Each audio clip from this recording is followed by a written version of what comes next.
The Surge is the latest in a line of Dark Souls-inspired action RPGs, but unlike so many of the also-rans, The Surge actually happens to be good. We've spent the better part of the past 2 weeks dabbling in Deck13's new adventure, and we're happy to report that if it stays on target, it's going to be a new addiction for fans of the genre. Now, Deck13 are clearly fans of the From Software series, and they've just about nailed that formula with The Surge. Dare I say, they may have improved upon it. The game begins as you awaken battered, bruised, and without your exosuit in the middle of what seems to be a facility overrun by machines. You work for Creo, a mega corporation that's supposed to be working on climate control. Now, if you remember the 1990s cult fighting game, Rise of the Robots, Deck13 took inspiration from that world and the Souls series to make a dystopian future where humans have lost their decadence and might to the machines that they created.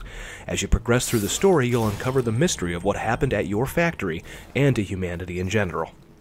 To any of that, though, The Surge also takes inspiration from the ill-fated but high-concept Too Human from Silicon Knights. While you don't create your character outright, everyone plays the grizzled-faced Warren, you'll customize him in nearly limitless ways with a fantastic loot and crafting machine. Basically, any enemy that allows you to target specific parts of its body and lop them off to use for yourself. You see a bad guy with a killer electrified sword for an arm? Make sure you cut it off and you can make it yours. Now, combat is very Dark Souls-ish, and that's a good thing. The timing of swings, parries, dodges, and blocks are all necessary if you're going to survive. What's more is that enemies often spring out of nowhere when you're fighting someone else, so you've got to watch your back too, or at least learn where they are for the next time when you come back to collect the XP you drop. Yes, because like Souls, you lose your XP when you die, but you don't lose the power of your character, the gear you had equipped, or the knowledge of the area that you've accrued. For this reason, Surge seems more forgiving than Dark Souls or even Bloodborne, but no less difficult, just less punishing.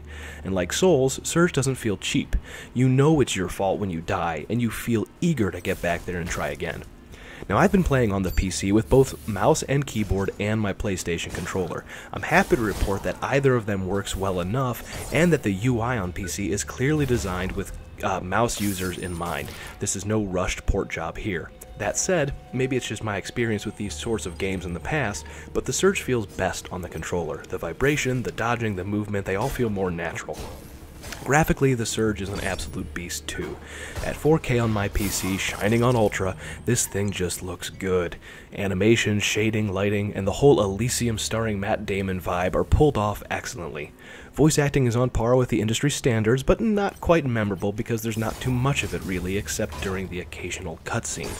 There are save and progress spots spread throughout the game as well, where you can safely craft and tweak your exoskeleton to your own preferred methods of robot murder.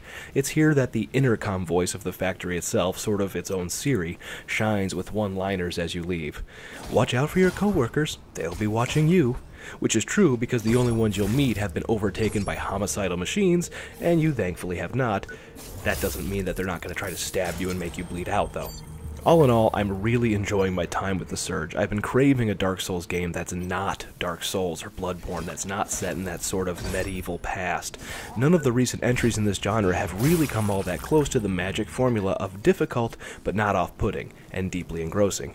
Deck13's own Lord of the Fallen was probably the closest case, and while I did enjoy that game, you gotta change the setting, diverge the mechanics a little bit, and The Surge only makes sense because the next try from the German studio has come even closer to that sheer sense of enthrallment that one feels with the Dark Souls series. If the medieval overtones are not your thing and you're more of a sci-fi guy, this is really going to be up your alley. The Surge is a great game so far. I can't wait to finish it, and if I can, and to see what you and other folks think of it when it launches on the PS4, Xbox One, and PC on May 16th. If it keeps getting better and playing this well, The Surge could be the hit that Deck13 has been craving. Make sure to level up your MMO knowledge by visiting MMORPG.com, subscribing to our YouTube channel, and by following us on social media. To catch up on the week's biggest MMO news, watch our latest MMO FTW. And to see if there's a better MMO out there for you, watch one of our latest First Impressions videos. Thanks for watching.